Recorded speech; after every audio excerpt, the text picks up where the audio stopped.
You ever feel like you're a negative person and you've been that way for a long time, and as you get older, you start to feel like maybe that's a cause for a lot of your problems? What's going on, guys? My name is Pred, back with a brand new video. Today, I am talking about the fact that I don't want to be negative anymore. So I don't necessarily think that I'm 100% negative 100% of the time, but I do think I'm negative when it comes to a lot of things that have to do with me and my goals. So if you guys remember the New Year's resolution video I did probably about 2 weeks ago, I disagree with New Year's resolutions. I think you should put your goals for 2025 on a sliding scale, or like a big bulk goal, like 12 goals for 2025. Not necessarily New Year's resolution ones, but things that you could tackle at any point in the year. So I'm going through and getting ready to make my 12 goals for 2025 here soon. And I think one of those things that I want to do is become a little bit less negative as a person and start doing things out of enjoyment instead of doing things out of some made up obligation I have in my head.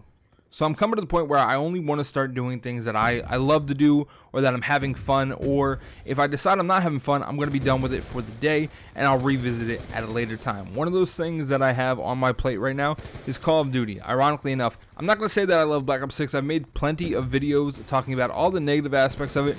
However, I've played it a lot recently, and I get into these waves where I'll play it pretty heavily for a week or two, and then I'll hop off and play something else, get into 2K a bunch, or I've been playing Helldivers a little bit here recently with my buddy Alistar Belgaros.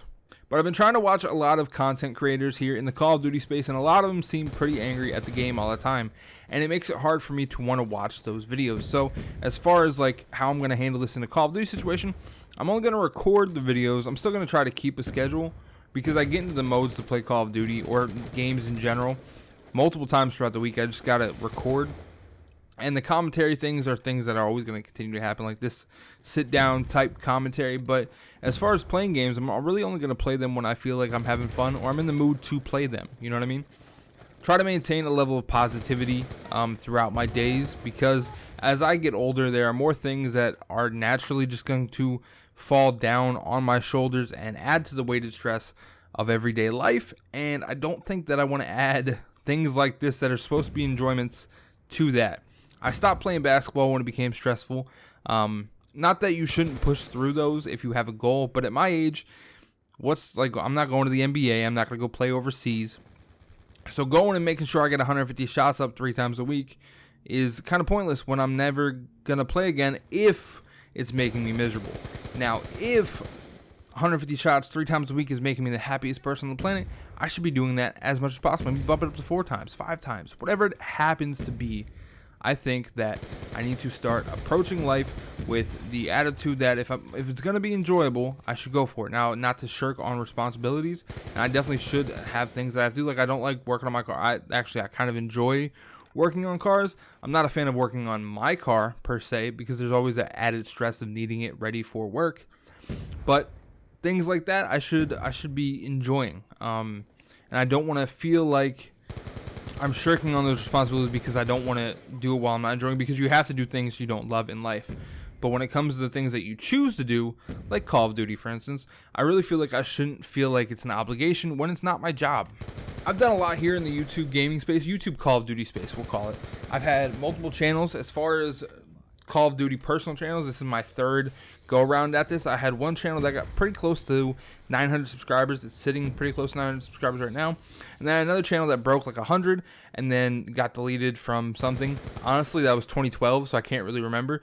But if you were to go find my oldest public video on YouTube, you're going to find something from May 30th of 2014. And it was a clip of Call of Duty Ghosts.